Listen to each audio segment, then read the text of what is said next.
24 மணித்தியாலத்திற்குள் இலங்கையில் நடைபெற்ற முக்கிய செய்திகள்.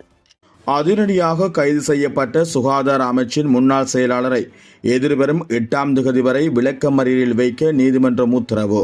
தங்காலை நகரசபை மற்றும் ஹட்டன் டிகோயா நகரசபை ஆகியவற்றை கைப்பற்றியது தேசிய மக்கள் சக்தி. உலக புகழ்பெற்ற ஆக்ஸ்போர்டு அகராதியில் 10 சிங்கள சொற்கள் சேர்ப்பு. முன்னாள் அமைச்சர் துமிந்த திசாநாயக்கவை ஜூலை 7ஆம் திகதி வரை தொடர்ந்து விளக்கமறியலில் வைக்குமாறு நீதிமன்றம் உத்தரவு. பிரதி போலீஸ் மா அதிபர்கள் 9 பேர், சிரேஷ்ட போலீஸ் அத்தியட்சகர்கள் 16 பேர் உள்ளடங்கலாக 32 போலீஸ் அதிகாரிகள் உடன் அமலுக்கு வரும் வகையில் இடமாற்றம் செய்யப்பட்டுள்ளனர். உயர்தர பரீட்சைகளுக்காக ஆன்லைன் ஊடாக விண்ணப்பங்களை இன்று முதல் ஜூலை 21ஆம் திகதி வரை சமர்ப்பிக்கலாம். ரயில்வே தொழில்நுட்ப ஊழியர்கள் 24 மணி நேர அடையாள வேலை நிறுத்தம். இலங்கை இராணுவத்தின் 67வது தலைமை அதிகாரியாக மேஜர் ஜெனரல் கபில போலேஜ் நியமிக்கப்பட்டுள்ளார்.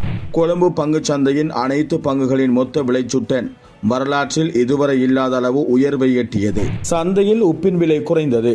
கல்லுப்பு 1 கிலோ ரூபாய் 180, தூளுப்பு 1 கிலோ ரூபாய் 240, தூளுப்பு 400 கிராம் ரூபாய் 120 ஆகிய விலைகளில் விற்பனை செய்ய தீர்மானித்துள்ளதாக இலங்கை உப்பு உற்பத்தியாளர்கள் சங்கம் தெரிவித்துள்ளது.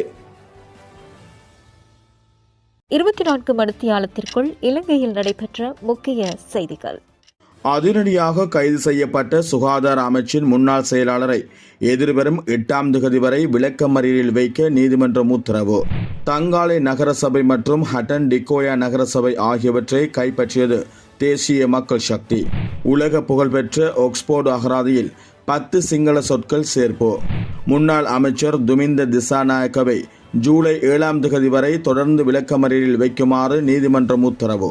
பிரதி போலீஸ் மா அதிபர்கள் 9 பேர், சிரேஷ்ட போலீஸ் அத்தியட்சகர்கள் 16 பேர் உள்ளடங்கலாக 32 போலீஸ் அதிகாரிகள் உடன் அமலுக்கு வரும் வகையில் இடமாற்றம் செய்யப்பட்டுள்ளனர். உயர்தர பரீட்சைகளுக்காக ஆன்லைன் ஊடாக விண்ணப்பங்களை இன்று முதல் ஜூலை 21ஆம் திகதி வரை சமர்ப்பிக்கலாம்.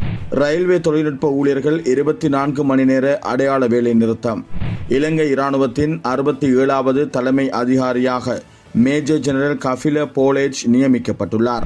கொழும்பு பங்குச் சந்தையின் அனைத்து பங்குகளின் மொத்த விலைச்சுட்டன் வரலாற்றில் இதுவரை இல்லாத அளவு உயர்வை எட்டியது. சந்தையில் உப்பின் விலை குறைந்தது. கல்லுப்பு 1 கிலோ ரூபாய் 180, தூளுப்பு 1 கிலோ ரூபாய் 240, தூளுப்பு 400 கிராம் ரூபாய் 120 ஆகிய விலைகளில் விற்பனை செய்ய தீர்மானித்துள்ளதாக இலங்கை உப்பு உற்பத்தியாளர்கள் சங்கம் தெரிவித்துள்ளது.